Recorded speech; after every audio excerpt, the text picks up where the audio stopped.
Bom dia, boa tarde, boa noite. Estamos começando mais uma reflexão sobre o significado de casamento dos autores Timothy Keller e Kate Keller. Vamos agora para o capítulo 5, Amar o Desconhecido. Na nossa jornada, né, de casados, a gente percebe isso facilmente, né? Durante todo o tempo de namoro e noivado, temos um entendimento do que conhecemos a pessoa que está ao nosso lado, mas a relação de casados, né, morando na mesma casa, partilhando das mesmas preocupações e da mesma rotina de uma casa, faz com que a gente comece a enxergar melhor, por trás de algumas máscaras, aquela pessoa que está ao nosso lado. Isso, isso não quer dizer que essa pessoa estava sendo falsa ou que ela estava fingindo ser algo que não é. Na verdade, não é isso. É que, de fato, a convivência cotidiana e rotineira, ela desvenda algumas questões que elas não conseguiam ser enxergadas pelo parceiro, pelo esposo, antes do casamento.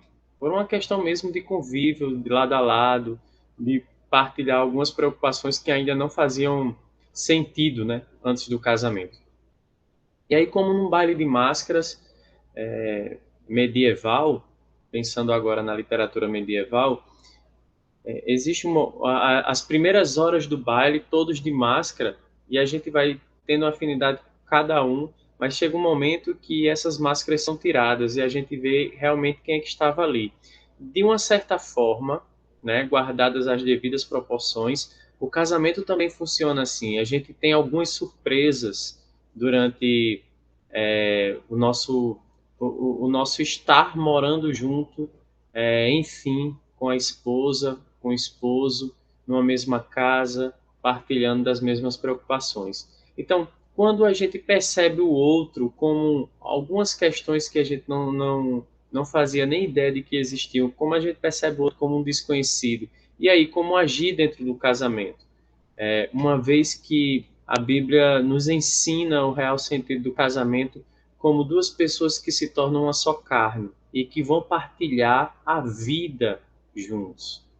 E que um vai ajudar o outro para também encontrar um desenvolvimento, uma maturidade cristã, que esse é o sentido do casamento entre os cristãos. Então, como saber conviver com essa questão, como saber lidar com essa questão? A gente vai dar uma olhadinha hoje no capítulo 5, vai falar exatamente sobre isso, e especificamente sobre três poderes: o poder da verdade, o poder do amor e o poder da graça no relacionamento. Então vamos orar. Senhor Deus, nos fortalece, clareia a nossa mente, nos dá discernimento para podermos entender um pouco desse capítulo sobre a relação entre casados e principalmente nesse momento em que nos é colocado uma questão crucial no nosso casamento, que é realmente conhecer o outro em sua essência, em sua identidade, sem nenhum tipo de máscara ou nenhum tipo de empecilho. Que o Senhor possa clarear as nossas mentes para isso, que possamos saber lidar com essas situações para que o nosso casamento reflita em amor, o amor que o Senhor teve por nós, dando Cristo Jesus na cruz para morrer pelos nossos pecados. Em nome de Jesus, amém. Vamos agora partilhar a tela e começar.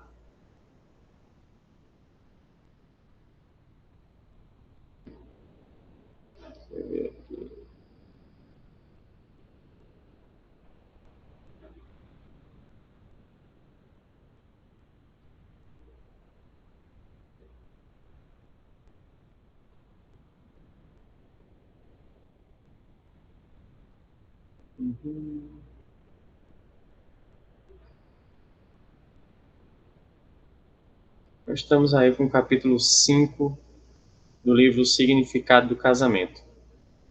Amar o desconhecido. Então, o nosso versículo, mais uma vez, se encontra em Efésios 5, nesse caso, capítulo 5, versículos 25 e 26, né? Maridos, Amem suas mulheres assim como Cristo amou a igreja e entregou-se a si mesmo por ela para santificá-la, tendo-a purificado pelo lavar da água mediante a palavra.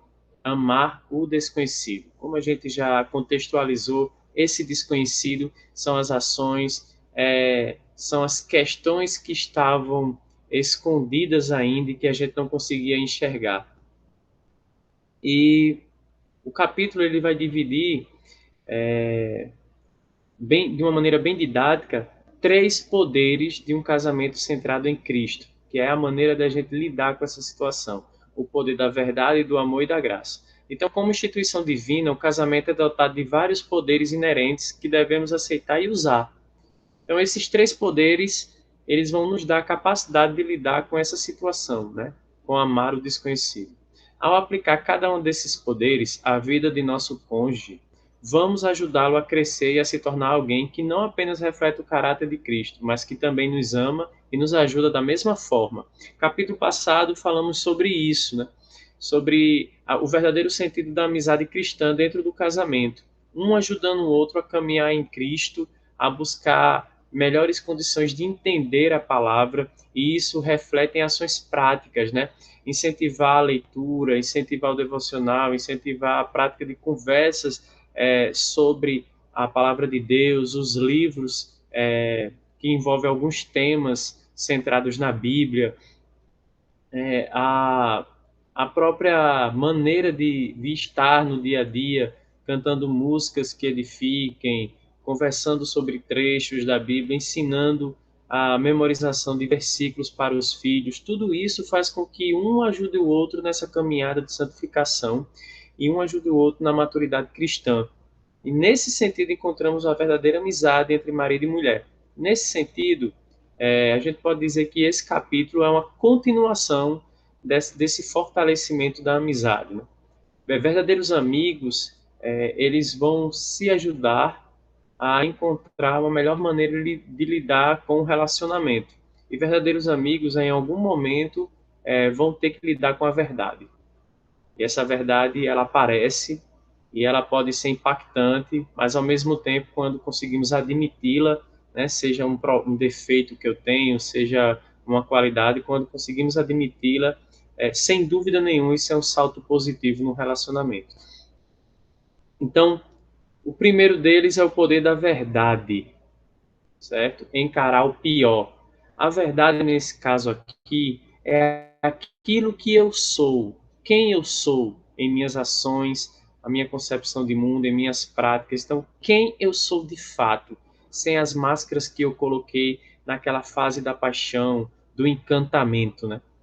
Caindo o canto da sereia, o feitiço, né, da paixão. O que é que sobra de mim? Algumas verdades vêm à tona. Elas aparecem porque elas são inerentes à minha maneira de viver e como lidar com essas situações, né? O casamento coloca dois seres humanos em contato mais próximo do que qualquer outro relacionamento é capaz de fazer. Essa é a verdade. A vida conjugal, com seu caráter de união total, cria o contato mais próximo e inescapável que se pode ter com outra pessoa. E isso significa não apenas que vocês veem um ao outro de perto, mas que são obrigados a lidar com as imperfeições e pecados um do outro. Então, a vida em casal, ela desvela essas verdades. A gente aparece da maneira que a gente é. E o casal é obrigado a lidar com essas imperfeições, com os pecados. Então, a postura que temos diante dessas imperfeições é que vai fazer toda a diferença no caminhar para uma maturidade cristã, no caminhar para a santidade, né? A primeira parte do processo de transformar seu casamento numa relação que promova o crescimento consiste em aceitar essa característica inerente à vida conjugal. O casamento possui por sua própria natureza o poder da verdade, de mostrar a verdade a respeito de quem você é. Tudo isso parece desanimador, mas na verdade é o caminho para a libertação. O casamento remove as máscaras e acende as luzes. Finalmente é possível lidar com quem você é de fato. Entendam, é, tudo isso existe um pressuposto, e o pressuposto é o amor. Então, quando a gente é capaz de amar verdadeiramente, com um amor sacrificial, fazendo referência ao amor que Deus nos ama, dando seu próprio filho para morrer no nosso lugar, quando a gente é capaz de demonstrar esse amor sacrificial pelo outro e desenvolver uma amizade que tem como prioridade caminhar juntamente em direção à santidade, é lógico que essas verdades, que essas imperfeições, que esses pecados, ao aparecer, a postura correta seria lidar com a situação. Então, quando se fala que, ao aparecer essas imperfeições, essas questões que podem criar um conflito e criarão, certo, no casamento,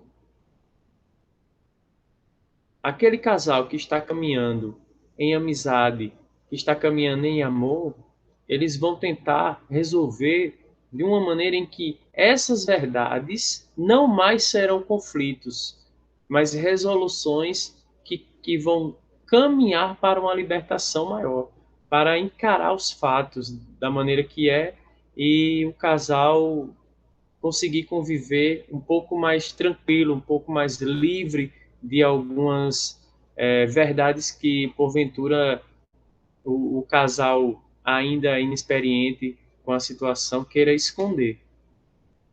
Então, a primeira questão é o poder da verdade. Ela aparece, quem somos, isso fica muito nítido depois de um tempo, e somos obrigados a encarar essas imperfeições e, mediante o amor de Cristo, podemos lidar com elas.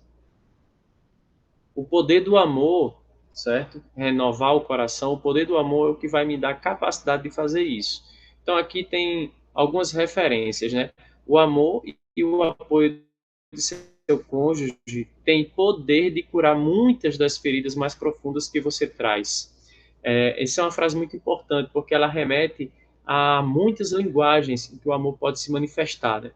Tanto na maneira de agir verbalmente, elogiando, certo? Falando em claro e bom som, declarando o seu amor, elogiando, fazendo elogios durante o dia e não só em algumas datas específicas. Então, isso é um lembrete para os homens também, para os maridos, para todos aqueles que um dia disseram sim, certo? Numa cerimônia de casamento. Todos os homens que disseram sim, que quiseram se tornar uma só carne, elogiem. A linguagem verbal é muito importante. Por quê? Porque ela traz também, de uma certa forma, um acariciar pelas palavras. Então, falar bem, elogiar, tocar, sentir a outra pessoa, desfrutar de momentos juntos, desfrutar de momentos em que realmente a sua atenção está voltada à sua esposa, isso é muito importante. E aqui tem uma frase do Senhor dos Anéis, não sei quantos aqui já assistiram ao Senhor dos Anéis, ou leram os livros, ou tudo ao mesmo tempo. Eu tenho um certo amor por essa obra, né, e pelo escritor, então algumas obras aqui em casa habitam e são lidas frequentemente, né, como o Silmarillion, o Senhor dos Anéis, o Hobbit, Os Filhos de Húrin, Contos Inacabados, enfim. É uma frase de Faramir, né? Ele diz: o louvor dos louváveis está acima de qualquer recompensa. Ser tido em alta consideração por alguém que você tem em alta consideração é a melhor coisa do mundo. Em outras palavras, é isso. O louvor dos louváveis está acima de qualquer recompensa. Quando você tem alguém em alta estima e essa pessoa também a tem em alta estima, isso é a melhor coisa do mundo, porque aquela pessoa que eu admiro, aquela pessoa que eu quero bem, aquela pessoa que eu tenho como referência, como exemplo, que, que quando eu olho para ela eu vejo um modelo a ser seguido, me elogia, tem também a mim como um modelo a ser seguido, é a melhor coisa do mundo, você se sente muito bem. Então, marido e mulher precisam um olhar para o outro como pessoas elogiáveis, como pessoas que buscam cada dia ser melhor do que o dia anterior e por isso me dá muita vontade de elogiá-la. Veja, mesmo você achando que você não é grande coisa na sua vida, você tem que lembrar Cristo te ama e Cristo separou você para viver com Ele eternamente. Isso é uma alta consideração, tá? Então, ser tido em alta consideração por alguém que você tem em alta consideração é a melhor coisa do mundo, certo? A consciência crescente do amor de Deus em Cristo é a maior de todas as recompensas. Veja que mais uma vez a gente cai no conhecer a Deus, no conhecer o Evangelho. E como isso reflete numa saúde, certo? Do casamento. Como isso reflete no progresso de uma relação entre marido e mulher. Então, a afeição, o sentimento carinhoso em relação a alguém, entendam, o toque, o elogio, a amizade, como já foi visto no capítulo passado, ajudar um ao outro a alcançar sua identidade gloriosa, a nova criação na qual Deus, a seu tempo, nos transformará. O horizonte comum para o qual marido e mulher olham é o trono, a natureza santa, imaculada e irrepreensível que teremos. Por isso, colocar a amizade cristã no centro do relacionamento conjugal pode elevá-lo a um nível do qual nenhum outro conceito de casamento sequer chega perto. Então, a afeição, a amizade e o serviço que reflete o amor sacrificial.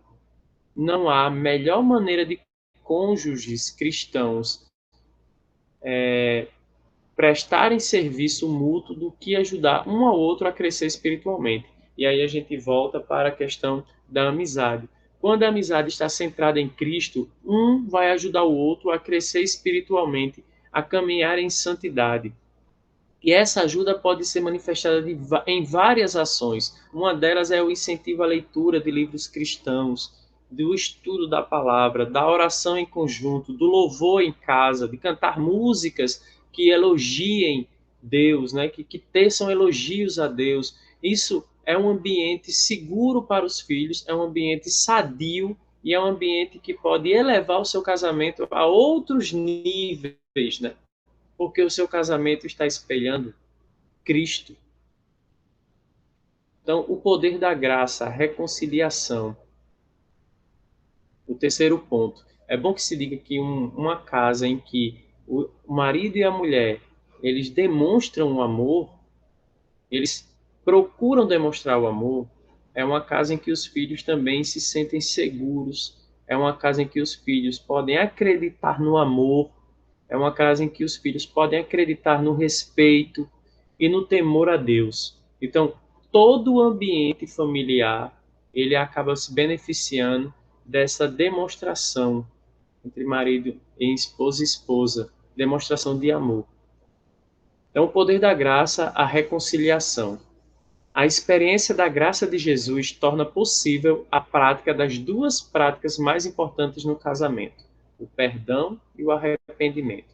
Então, nesse ponto aí, a gente tem que deixar bastante claro ao casal que me escuta: o perdão e o arrependimento. Pedir perdão e saber perdoar é muito importante, porque num relacionamento em que diariamente existe um compromisso de interlocução, de conversa, de partilhar desafios, de partilhar conflitos, de partilhar alegrias, o erro ele vai estar presente. O erro vai estar presente, como vimos, as imperfeições e os pecados eles vão aparecer. Então, saber perdoar, saber pedir perdão e se arrepender do que faz é fundamental. É a base. Só quando nos aprimoramos na arte de perdoar e de nos arrepender é que a verdade e o amor conseguem andar juntos. Quando a gente consegue desenvolver no casamento o poder da graça, a verdade e o amor, elas brotam e fatalmente a consequência é um lar feliz. A experiência profunda da graça de Deus, a consciência de que você é um pecador salvo pela graça, permitirá que o poder da verdade e o poder do amor trabalhem de modo conjunto em seu casamento. Essa consciência é fundamental. Você é um pecador salvo pela graça. Você é um pecador salvo pela graça. Então você não tem permissão para não perdoar. Você não tem permissão para guardar o rancor. Você não tem permissão para se achar superior, seja qual a situação for. Você é um pecador salvo pela graça. E todo dia precisa da misericórdia de Deus para viver. Então, se você se colocar e repetir para você e ter a consciência de que você é um pecador salvo pela graça, você não tem direito algum de não perdoar. O cônjuge dotado de discernimento espiritual consegue ter um vislumbre daquilo que Deus vê em seu companheiro e se empolga com isso. Isso é muito importante, certo, gente? Deixa eu ver aqui. Então, nesse pequeno esboço, né, a gente pode ver três poderes que podem ajudar o nosso relacionamento, principalmente a entender melhor o cônjuge, aquela pessoa que em algum momento pode parecer um desconhecido, mas que Deus nos dá as ferramentas capazes de sobressair a esse aparente problema. E eu queria terminar lendo aqui um trecho do livro, né, do capítulo.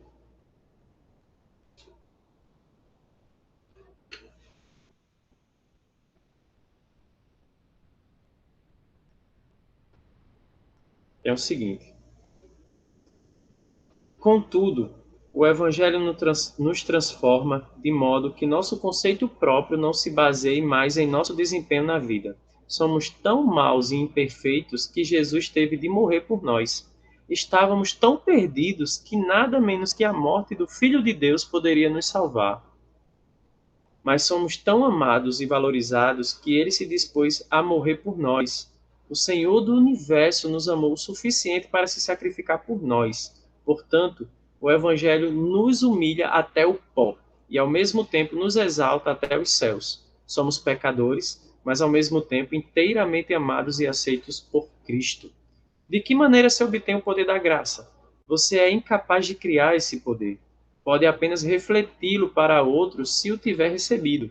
Se você focalizar Jesus morrendo na cruz pelos outros, perdoando aqueles que o mataram, é possível que se sinta sobrepujado por um exemplo de perdão que você jamais será capaz de imitar.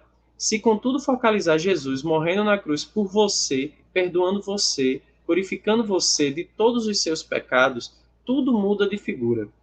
Ele enxergou até as profundezas de seu coração, mas seu amor por você não teve limites.